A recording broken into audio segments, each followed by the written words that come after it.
Now, the activist co-founders of Ben & Jerry's in the U.S. admitted in an interview with Axios on HBO that they don't know how to hold states like Georgia and Texas accountable when they pass laws with which they disagree. 35 states in the U.S. have anti-Israel boycott laws, and so far 4 have announced that they're taking action or considering divesting from Unilever, Ben & Jerry's parent company, over its decision to stop selling ice cream in the occupied Palestinian territories. Ben & Jerry's also stopped the contract of the local manufacturer in Israel. The 70-year-old entrepreneurs have made progressive politics synonymous with their brand. For more on that, we want to turn to our senior U.S. correspondent, Mike Wagenheim, who joins us live from New York. Hi, Mike. How are you, Ariel? Yeah, I'm pretty good. Feel like having ice cream, honestly. Did we learn anything new from this interview? We learned that something that I learned a few months ago from talking to another Ben & Jerry's rep, that this company just has not thought through what they've done. Is that it's not that they just don't know how to handle things like policy differences in Georgia and Texas and other places in the U.S. that were brought up by this interviewer. It's as Ben Cohen said on that Axios interview, I don't know. I haven't thought about it. I really need to give that some thought. Here's the problem. According to the company, they've been giving this policy of pulling out of Judea and Samaria, the West Bank, years. I was told years, literally years, of fact-finding, of consideration. That was told to me directly by Dave Rappaport. He is the Global Social Mission Officer for Ben & Jerry's. I had a chance encounter with him back in August in Manhattan, outside of Ben & Jerry's franchise there, which was under protest by Israel supporters after Ben & Jerry's made that controversial decision. Rappaport was quietly hanging outside the franchise, making sure the owner was taken care of, coordinating with police.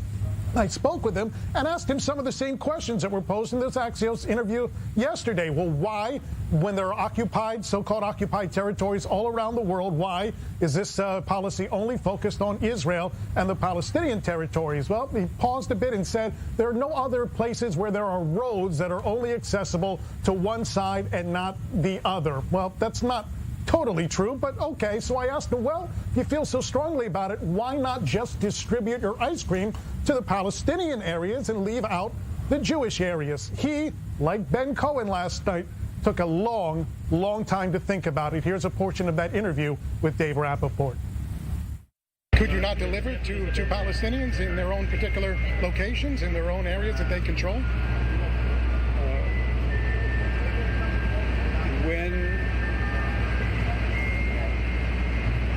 Take your time. It's not I'm not trying to make a gotcha question. I'm just trying to explain to our audience.